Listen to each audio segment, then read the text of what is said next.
ভুটান সব ধরনের পর্যটকদেরই বাকেট লিস্টে থাকে। এখানকার সৌন্দর্য, অনন্য সংস্কৃতি আর অতিথিপরায়ণতা সবাইকেই আকর্ষিত করে। ভুটানের পাহাড়ে দাঁড়িয়ে মনে হলো আমার একটা স্বপ্ন পূর্ণতা পেল।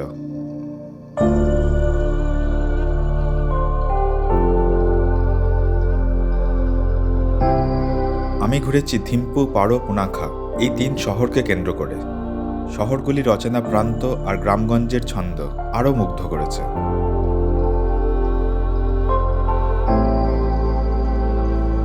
ভুটানের অজস্র প্রাচীন ফোর্ট, মনেস্ট্রি, জঙ্গলে হাইকিং আর অবশ্যই বিখ্যাত টাইগার নেস্ট।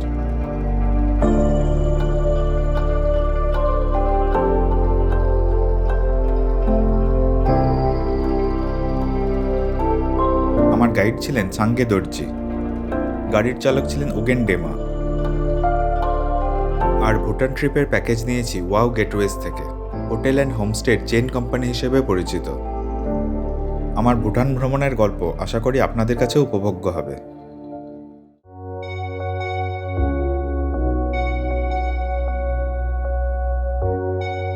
কলকাতা থেকে কাঞ্চনকন্যায় একমাত্র ট্রেন যেটা হাসিমারা স্টেশন যায়। শিলিগুড়ির পর থেকে জঙ্গল, চা বাগান আর নদী দেখতে দেখতে হাসিমারা পৌঁছালাম। হাসিমারা স্টেশনে গাড়ি অপেক্ষা করছিল। সেখান থেকে 1 ঘন্টায় এলাম ভুটান বর্ডার জয়গাঁও। এখানেই আমাদের গাইড অপেক্ষা করছিলেন। ভারতের জয়গাঁও এইরকম, একটা দেওয়ালের ওপারেই ভুটান এইরকম। এই শহরের নাম ফুনসলিং। এই জ্যামটা হয়েছে ভারতীয় গাড়িগুলির পেট্রোল নেওয়ার জন্য। সামনেই একটা পেট্রোল পাম্প আছে। ভুটানে পেট্রোলের দাম 62 থেকে 65 টাকা। আমি ভোটার কার্ড দেখিয়ে খুব অল্প সময়ই বর্ডার ক্রস করলাম। এখানে বাকি কাগজপত্র তৈরি হবে। SDF প্রতিদিনের 1200 টাকা এখানেই দিলাম। অন্য দেশের পর্যটকদের SDF দিতে হয় $100। 350 টাকা দিয়ে একটা সিম কার্ড কিনলাম। দুপুর 1টা নাগাদ থিম্পুর উদ্দেশ্যে বেরোলাম। 6 ঘন্টার রাস্তা।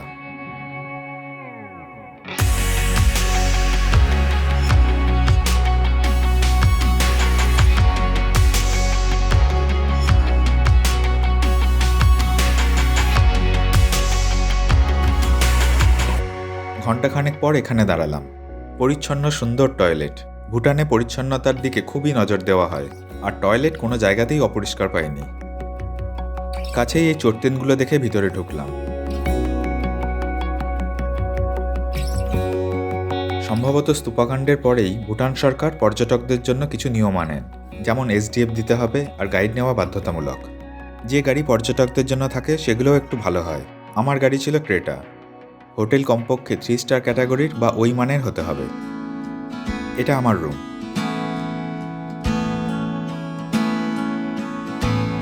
ভুটানের সময় ভারতের থেকে 8 ঘন্টা আগে চলে। তার ওপর এখানে তাড়াতাড়ি সবাই খেয়ে নেন। আমি তাই একটু পরেই ডাইনিং রুমে এলাম। এমাদাতসি ভুটানের সবথেকে জনপ্রিয় খাবার। প্রত্যেকদিন 2 বেলা করে পেয়েছি। অপূর্ব স্বাদ।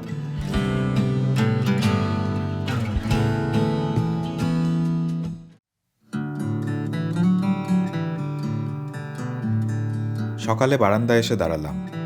ভুটানের বাড়ির ডিজাইন এরকম হতেই হবে, সরকারি নির্দেশ। এগুলো মনে হয় কোনো আবাসন। ছোটখাটো দোকানও এরকম সাজে থাকে। নিচে জল খাবার খেতে এলাম। আরও অনেক খাবার ছিল। একে একে আনছিলেন বলে আর ছবি তোলা হয়নি।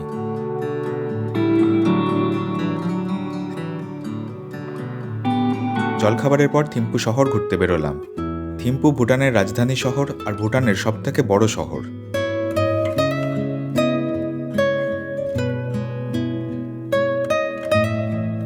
প্রথমেই যেটা চোখে পড়বে, এই দেশে কোথাও ট্রাফিক সিগন্যাল নেই, তবে ট্রাফিক পুলিশ অনেক আছেন। আর একটা আশ্চর্যের বিষয় হলো, জেব্রা ক্রসিংয়ে মানুষ দাঁড়ালে গাড়িও থেমে যাবে।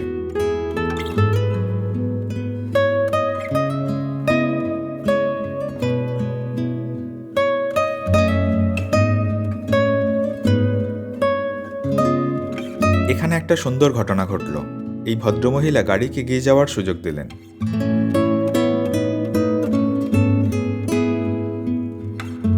কিছুক্ষণ পরে এলাম পৃথিবীর সবথেকে বড় বুদ্ধের ব্রোঞ্জ স্ট্যাচুর সামনে।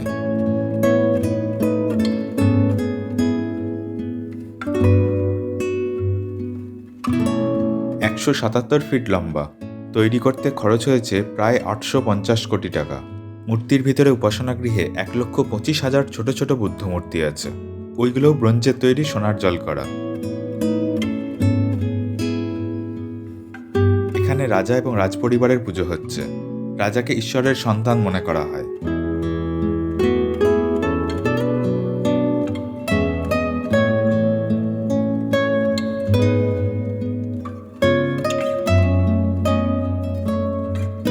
কাছেই আছে একটা নেচার পার্ক।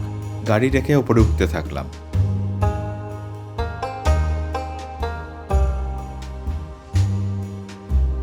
পাঁচ মিনিট ওঠার পর এই জায়গায় এলাম। বাঁদিকের ওই পাহাড়ে গাছ লাগানোর জন্য গিনিস ওয়ার্ল্ড রেকর্ডে নাম আছে। 1 ঘন্টায় 100 জন স্বেচ্ছাসেবক 49,672টি গাছ লাগান। নিচে থিম্পুর অনেকটা দেখতে পাওয়া যায়। ভুটানের জনসংখ্যা মাত্র 8 লক্ষ।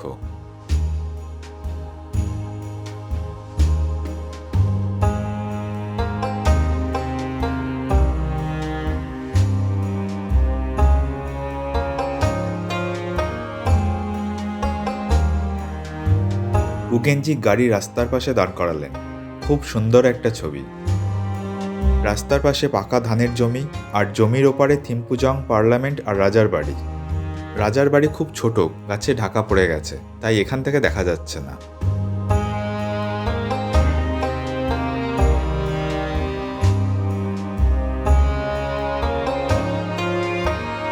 রাত্রে হোটেল ফেরার সময় এই পথেই ফিরেছিলাম।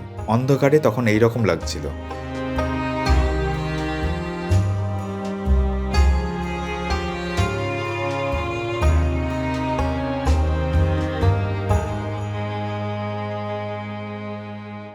এখানকার লিভিং মিউজিয়ামে এলাম। একটু অপেক্ষার পর ভিতরে ঢুকলাম। ট্র্যাডিশনাল ওয়াইন দিয়ে স্বাগত জানালেন। When he was a king, he was just 17 years old because his father, third king, was passed away in the early age of 44. তারপর ভুটানের কালচার, ট্র্যাডিশন, জীবনযাত্রার বিভিন্ন মডেলের সাথে পরিচয় করালেন। ফার্টিলিটি দেবতার উপাসনার বিষয়ে জানাচ্ছেন।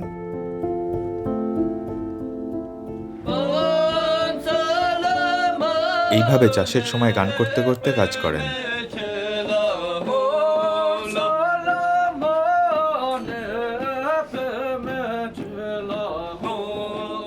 এইসব দেখে ঠিক মন ভরছিল না। আসল দেখতে চাই গ্রাম্য পরিবেশের মধ্যে। পরে যদিও সেই সুযোগ পেয়েছিলাম। এখানকার টিকিটের দামও খুব বেশি, 1,000 টাকা। ভারতীয় টাকা আর ভুটানি টাকার মূল্য একই। এরপর এই ঘরে এলাম। প্রথমে বাটার টি আর মুড়ি দিলেন, তারপর ঘি ভাতের এই পদ।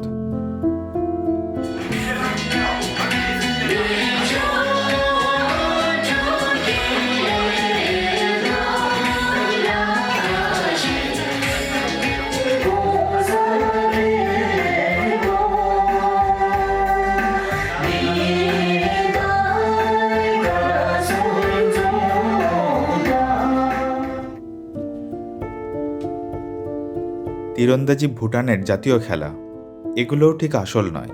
সাঙ্গেজিকে সে কথা বলাতে উনি আর্চারি স্টেডিয়ামে নিয়ে এলেন। পেশাদার তীরন্দাজরা এখানে অনুশীলন করছেন।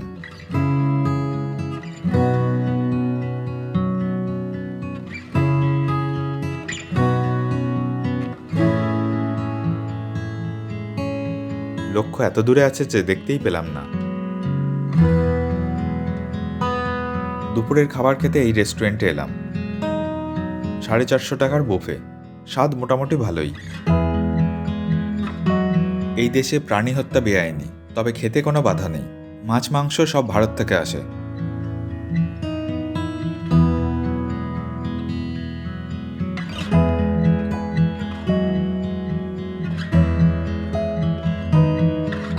শহরের ওপরে আরেক প্রান্তে এলাম। থিম্পুর আরও সুন্দর দৃশ্য।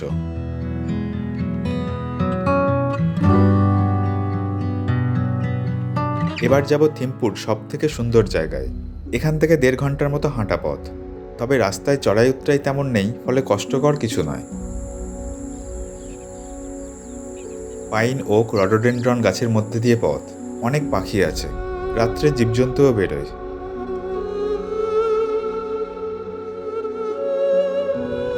এবার থিম্পু ভ্যালির গল্ফ কোর্স দেখা গেল। যত এগোচ্ছি ভ্যালির সৌন্দর্য তত খুলছে। তারপর দেখতে পেলাম ওয়াংদিৎসে মনেস্ট্রি।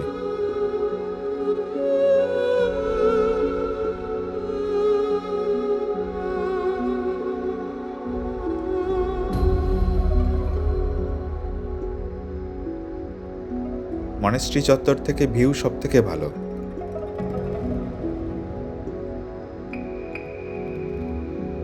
অনেকক্ষণ বসেছিলাম, তারপর একজন মঙ্ক ডাকতে এলেন।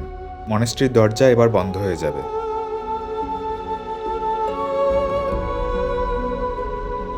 অনেক উঁচু উঁচু সব বিল্ডিং, 1715 সালে তৈরি হয়। ভুটানের কোনো মন্দির বা মনেস্ট্রির ভিতরে ছবি তোলা যায় না, না হলে অন্যরকম একটা সৌন্দর্য আর পরিবেশ দেখাতে পারতাম।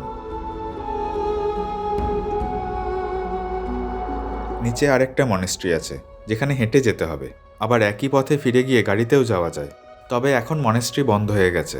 আমরা যে পথে এসেছি সেই পথেই ফিরে যাওয়া ঠিক করলাম।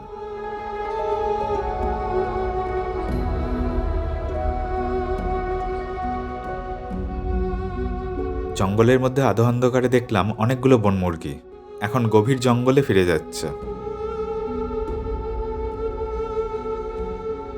আবার ওই অলিখিত ভিউ পয়েন্টে দাঁড়ালাম।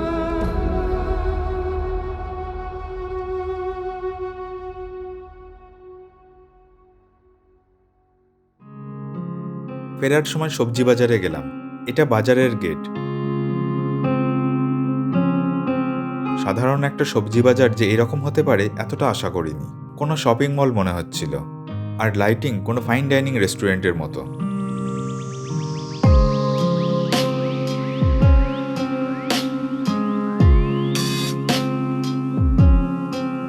কয়েকটা ভালো ভালো রেস্টুরেন্ট আছে, তবে একটু খরচ সাপেক্ষ।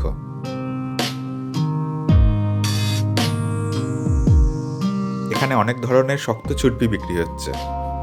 ড্রাইড পর্ক, যেটা ভুটানে খুব জনপ্রিয়।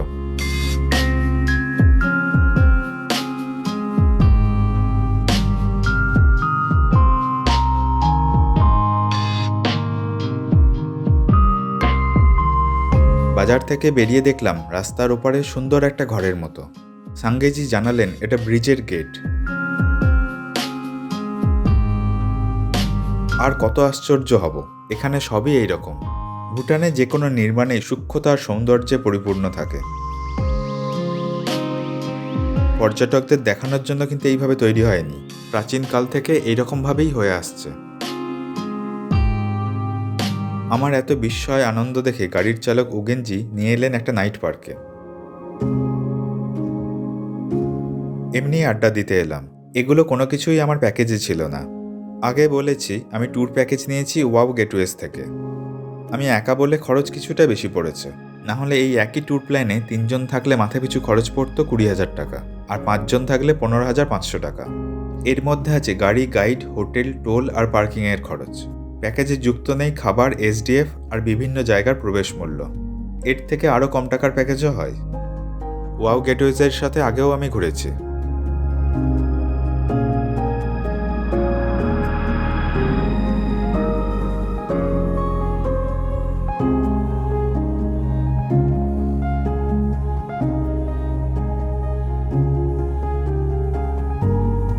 অনেকটা উঁচু, অনেকবার চেষ্টা করেও পারলাম না। এরপর ডিস্কে যাওয়ার প্ল্যান হচ্ছিল, কিন্তু খুব ক্লান্ত হয়ে গেছিলাম। হোটেলে ফিরে এলাম।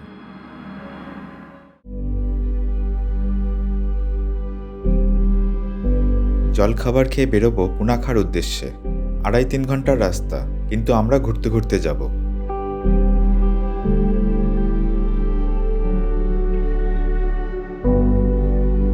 প্রথমে পড়ল ডোচুলা। এখানে 108টি স্তূপা আছে।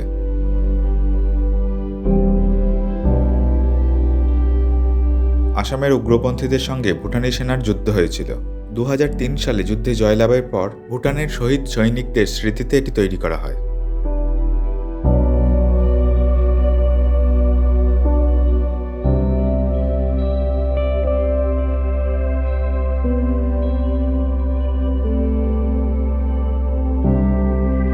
এখান থেকে দেখা যায় একাধিক তুষার শৃঙ্গ, যার মধ্যে ভুটানের উচ্চতম শৃঙ্গও আছে।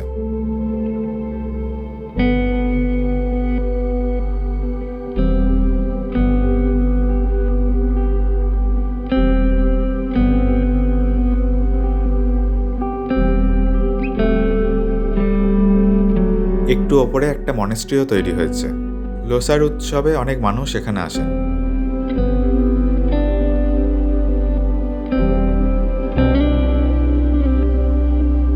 জঙ্গলের মধ্যে মেডিটেশন সেন্টার, গুহা ও আরও অনেক কিছু আছে। এই পাস 10,200 ফিট উচ্চতায় অবস্থিত। ভালোই ঠান্ডা লাগছিল। একটা সুন্দর ক্যাফে আছে ওইদিকে। অনেকে বাইরে রোদে বসে কফি খাচ্ছেন। আমি ভিতরে বুখারির সামনে এলাম। দৈত্যাকার একটা বুখারি, এত বড় আগে দেখিনি।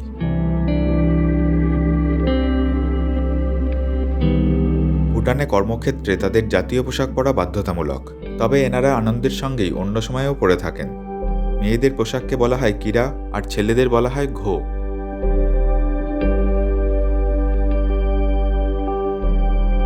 পুনাখার আগে কিছু সুন্দর সুন্দর গ্রাম আছে, তার মধ্যে একটা গ্রামে আমরা খেতে এলাম।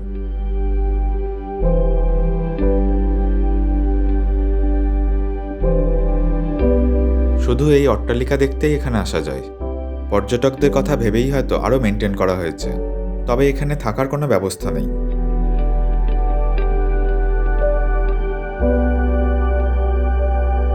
বিভিন্ন দেশের অনেক পর্যটক এসেছেন। প্রতিটি ঘর খুব সুন্দর, ঠাকুর ঘর আরও সুন্দর।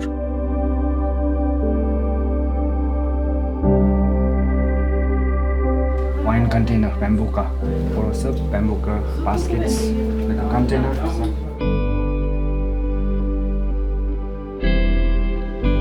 প্রথমে দিলেন বাটার টি আর মুড়ি চাল ভাজা। এরপর একে একে প্রচুর খাবার আসতেই থাকলো।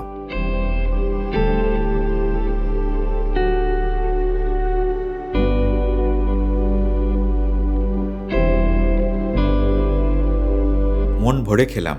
প্রতিটি খাবারের স্বাদই ভালো। কুমড়োর স্যুপ আর ফ্রাইড পর্ক সব থেকে ভালো লাগলো।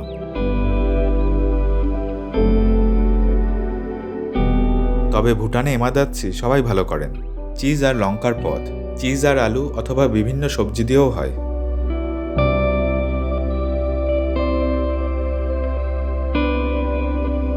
বাড়ির পিছনে দেখলাম তীরন্দাজির সমস্ত ব্যবস্থা আছে। বাড়ির একজন সদস্য আমাকে কিছু টেকনিক শিখিয়ে দিলেন।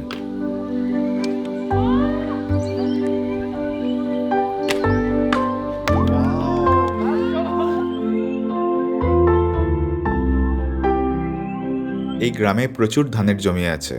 এখন নভেম্বরের মাঝামাঝি, ধান প্রায় সবই তোলা হয়ে গেছে। অক্টোবরের মধ্যে এলে রঙিন ধাপ চাষ দেখা যায়। এখন পুনাখা শহরের মধ্যে দিয়ে যাচ্ছি। 1955 সালের আগে পর্যন্ত পুনাখা ভুটানের রাজধানী ছিল। খুব ছোট শহর, এখানে ঠান্ডাও একটু কম।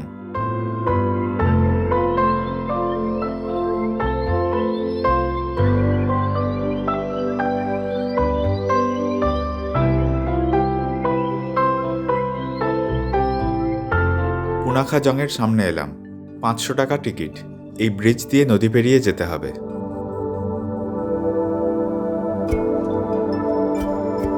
फोर्ट में गवर्नमेंट ऑफिसेस में जब विजिट करते हैं ना तो हम लोग पहनना पड़ता है ऐसा।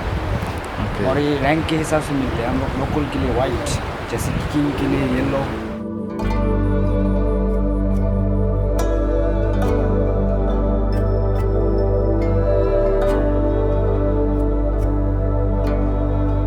মোছু আর পোছু দুই নদীর সঙ্গমস্থলে এই জং অবস্থিত।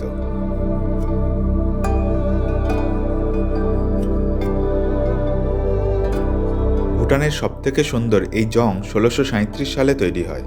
জং বলা হয় দুর্গের মতো করে তৈরি প্রাসাদকে, যেখানে মনেস্ট্রি আছে। ভুটানের দ্বিতীয় প্রাচীনতম আর দ্বিতীয় বৃহত্তম জং।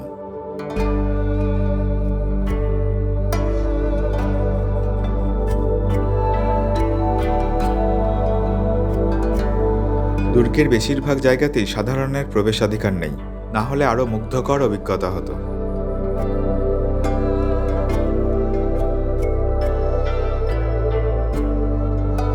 ভিতরে ভিতরে গোলকধাঁধার মতো লাগছিল। কোনো একটা প্রান্তে বুদ্ধ মন্দির আছে। মন্দিরের ভিতরের পরিবেশ আরও মায়াবী ছিল।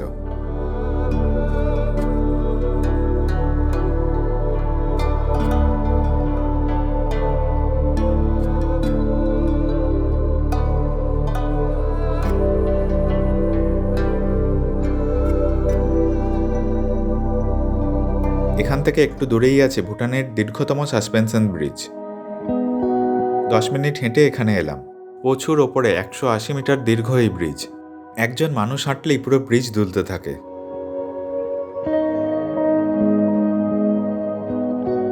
নদীর এপার থেকেই আমার মনে হচ্ছিল ওপারের সৌন্দর্য আরো ভালো হবে। সবাই চলে গেলে ব্রিজে পা দিলাম। গোধূলির আলোয় এই সৌন্দর্য প্রায় একা উপভোগ করছিলাম।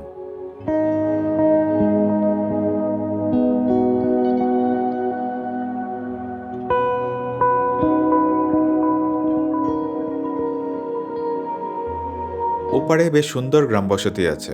একটা পুরনো বাড়ির রেস্টুরেন্টে ঢুকলাম। স্থানীয় এই ধরনের রেস্টুরেন্টগুলোয় খাবারের স্বাদ ভালোই হয়, আবার অথেন্টিকও থাকে। খাওয়ার পর গ্রামের পিছন দিকে গেলাম।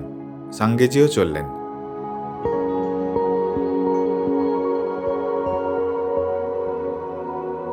কয়েকজন এখনো জমিতে কাজ করছেন। ভুটানের আবহাওয়া সিকিমের মতোই। সারা বছরই ভুটানে বেড়াতে আসা যায়, তবে জুন থেকে আগস্ট বর্ষাকাল থাকে। বর্ষাকালে একটু ঝুঁকি থাকে ঠিকই, কিন্তু ওই সময়ের সৌন্দর্য আমার সবথেকে প্রিয়। ফেরার পথে আবার জঙ্গের সামনে দাঁড়ালাম।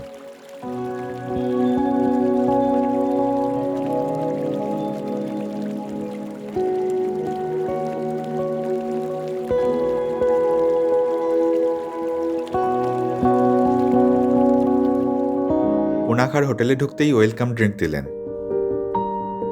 প্রত্যাশা মতোই ভালো হোটেল, ঘরগুলো খুবই ভালো।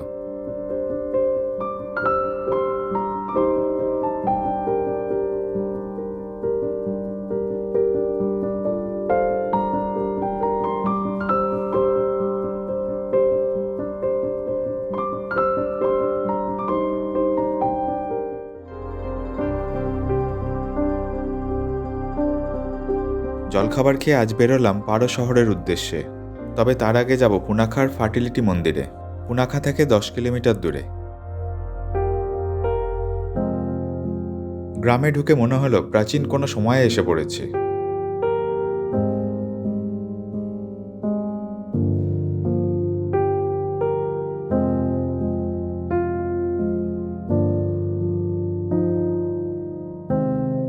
এই পর্যন্ত গাড়ি যায়, এরপর মিনিট 10-15 হাঁটতে হবে। 500 টাকা প্রবেশ মূল্য। ভুটানের 70% জায়গায় গাছ আছে।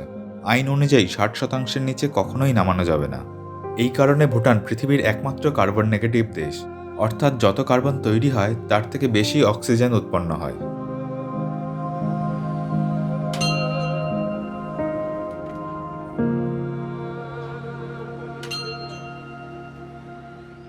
(1499) সালে এটি তৈরি হয়।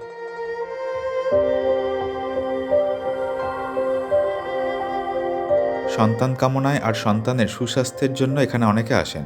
দেশ বিদেশের অনেক বাচ্চা তাই এখানে দেখা যায়।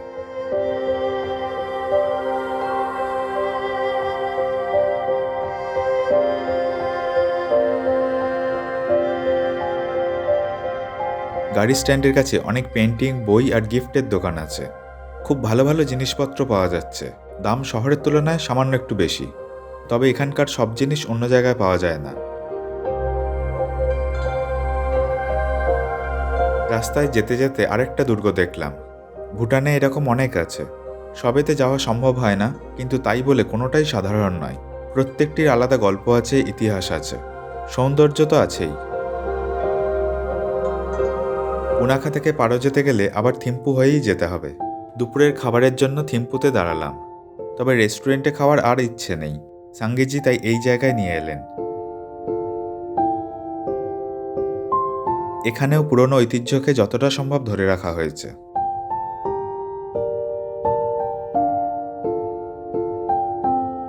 ঘুরে ঘুরে সব দেখছিলাম। পুরোনো দিনের সিঁড়িগুলো খুব ছোট হয়। এখানে অনেকজন একসঙ্গে বসে খেতে পারেন। আমরা এই ঘরে বসলাম। খরচ আর ব্যবস্থা আগের ওই গ্রাম্য বাড়িটার মতোই।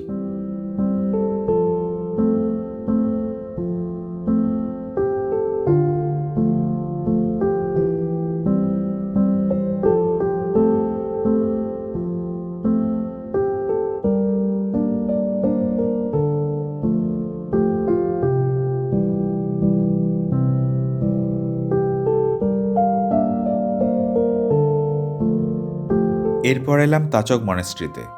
এটা একটা প্রাইভেট মনেস্ট্রি।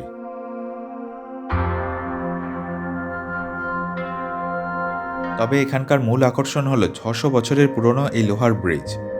থ্যাংটং গ্যালপো নামে একজন বৌদ্ধ সন্ন্যাসী এই ব্রিজটি তৈরি করেন, যিনি আয়রন ব্রিজ মেকার নামে খ্যাত। তিব্বত আর ভুটানে মানুষের সুবিধের জন্য তিনি লোহার চেন দিয়ে অনেক ব্রিজ তৈরি করেছেন, যার মধ্যে বেশ কিছু ব্রিজ এখনও চলাচলের উপযোগী আছে। 1969 সালে এখানকার ব্রিজ পারো নদীর বন্যায় ভেসে যায়, তবে রাজার নির্দেশে 2005 সালে এই ব্রিজ আবার তৈরি হয়। থ্যাংটং গ্যালপোর সেই সময় লোহার চেন সংগ্রহ করে সেইগুলো দিয়েই তৈরি করা হয়, পুরনো ব্রিজের আদলেই। এখন এই ব্রিজ দিয়ে যাতায়াত করা যায় না, পাশের ব্রিজটা ব্যবহার করা হয়।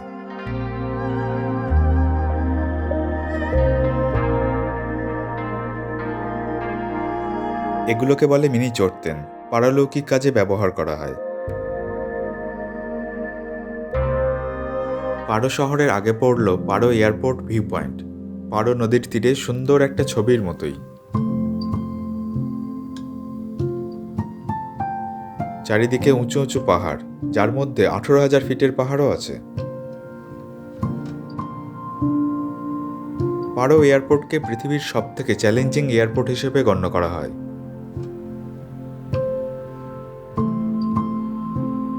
পারো শহরে ঢুকলাম। পারো নদীর তীরে খুব ছোট্ট একটা শহর। শহরের ওপরে মিউজিয়ামে এলাম। মিউজিয়ামের ভেতরেও ছবি তোলা যায় না।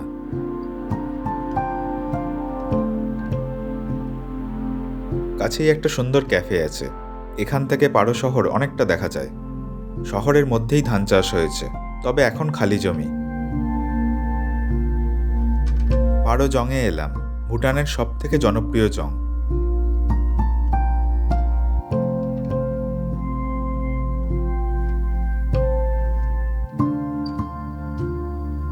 ভিতরে মনেস্ট্রির সঙ্গে স্কুলও আছে।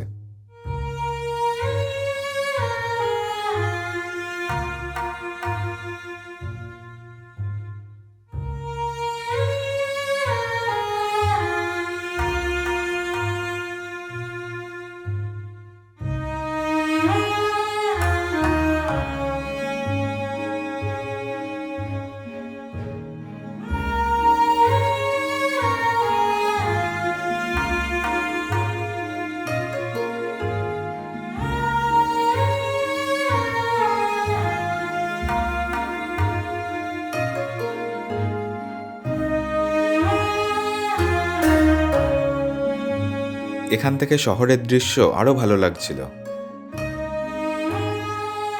মূলত এসডিএফ আর গাইডের জন্য ভুটান ভ্রমণের খরচ আগের থেকে কিছুটা বেড়ে গেছে।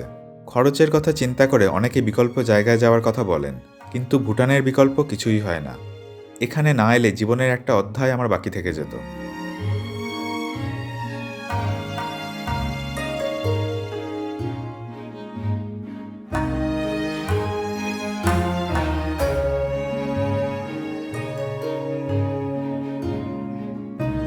উগেনজি বাজারে একটা গিফটের দোকানে নিয়ে এলেন। প্রচুর জিনিসপত্র আর পোশাক আশাক আছে, দাম ঠিকঠাক। দোকানের উল্টো দিকেই নদীর ওপারে পারো জং।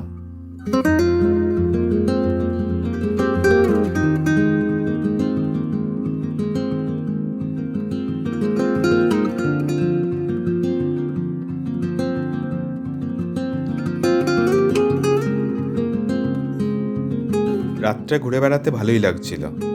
আরও কয়েকটা দোকানে গেলাম। কেনাকাটা করার জন্য পারো সবথেকে ভালো জায়গা।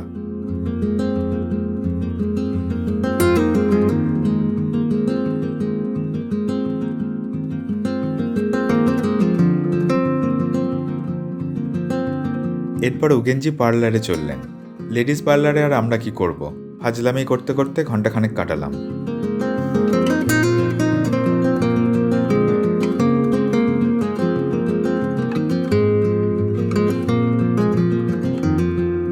তারপর হোটেলে এলাম।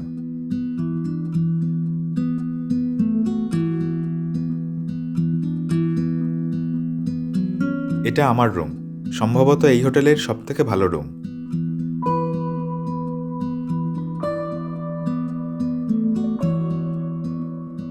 জানালার দিকে তাকাতেই মন ভরে উঠল।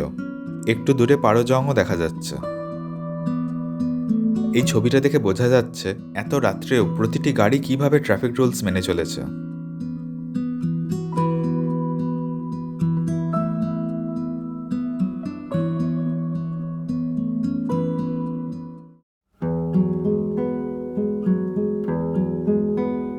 ঘুম থেকে উঠে বাইরের দিকেই তাকিয়েছিলাম।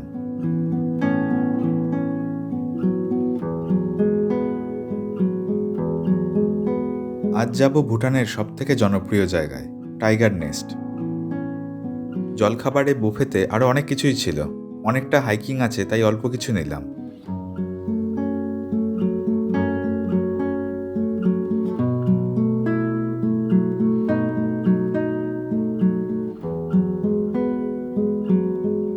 হোটেল থেকে 20 মিনিট দূরত্বে এখানে এলাম। অনেক ওপরে টাইগার নেস্ট মনেস্ট্রি দেখা যাচ্ছে। এখান থেকে হাইকিং শুরু হবে। ওয়াকিং স্টিক 100 টাকায় ভাড়া পাওয়া যাচ্ছে। ওই বাড়িটা টিকিট কাউন্টার। সাঙ্গেজি আরেকবার জেনে নিলেন আমি মনেস্ট্রি পর্যন্ত যাব কিনা, কারণ অনেকেই পৌঁছাতে পারেন না, কিছুটা গিয়ে ফিরে আসেন। মনেস্ট্রির ভিতরে ঢুকলে 2000 টাকা টিকিট, তার আগে পর্যন্ত গেলে কোনো টাকা দিতে হয় না।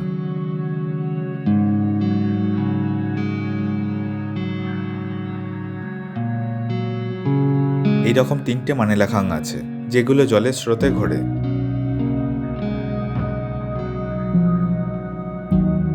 উগেনজিও সঙ্গে যাচ্ছেন। খচ্চর আর ঘোড়া আছে, সঙ্গে 2জন লোকও থাকেন। এগুলো ঘোড়ার জল খাওয়ার জন্য, মানুষরা খেলে সরাসরি কল থেকে খাচ্ছেন।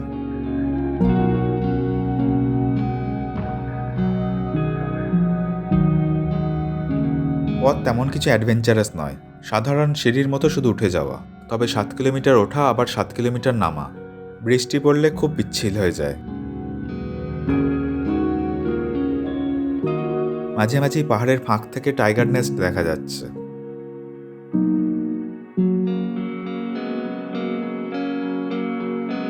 এখানে খাবার পানীয় অনেক কিছু পাওয়া যায়। খুব স্বাভাবিকভাবেই দাম অনেকটা বেশি। ওয়াশরুমও আছে। এখান থেকে খুব সুন্দর ভিউ পাওয়া যায়। চড়া খাদ, তার উপরে মনেস্ট্রি, তার উপরে নিচে আরও কয়েকটা মন্দির চোখে পড়ল। টাইগার নেস্টের একদম নিচেই পারো উপত্যকা।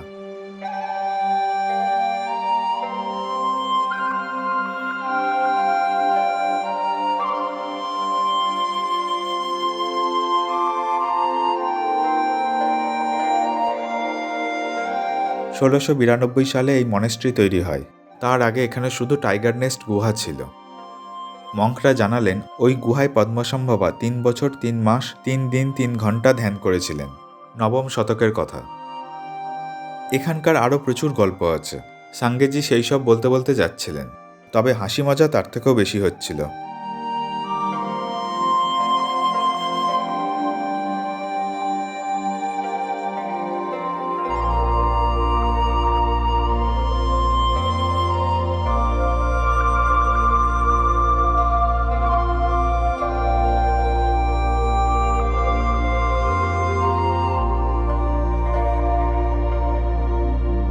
এখানে সমস্ত জিনিসপত্র জমা রাখতে হবে। ভিতরের ছবি তো তোলা যায় না, কিন্তু সত্যি অসাধারণ অভিজ্ঞতা হয়েছিল। সাঙ্গেজি সব ঘুরিয়ে ঘুরিয়ে দেখালেন। আধ ঘন্টা সব কিছু দেখার পর একই পথে নিচে নামা শুরু করলাম।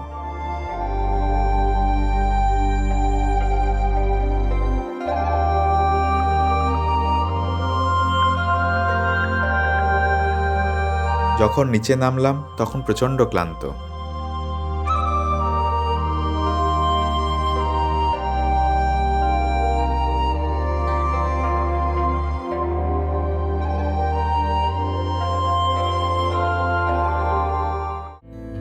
ওয়াও গেটওয়েজের কর্ণধার বিনীতজি আমাকে সাজেস্ট করেছিলেন হটস্টোন বাথ নেওয়ার জন্য, তাই সোজা এখানে চলে এলাম। এটা প্রাচীন ভুটানের স্নানের পদ্ধতি। নদীর পরিষ্কার জলে আর্টিমিশিয়া পাতা দেওয়া থাকে, আর বাথটাব হয় কাঠের। আরেকদিকে নদীর মিনারেলসযুক্ত পাথর এনে প্রচণ্ড তাপে গরম করা হয়। পাথরের রং লাল হয়ে গেলে তা পরিষ্কার করে বাথটাবের অপর প্রান্তে দিয়ে দেওয়া হয়। মাঝে কাঠের পাটাতন থাকে, তাই পুড়ে যাওয়ার সম্ভাবনা নেই।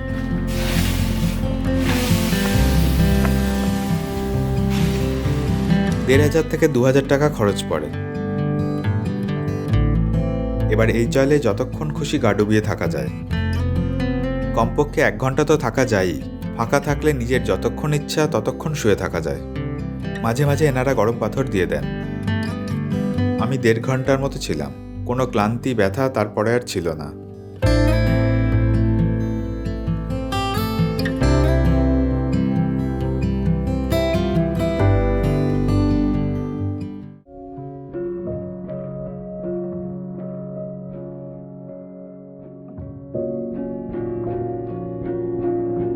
আজ ফিরে যাওয়া। সকাল সকাল বেরিয়ে পড়লাম।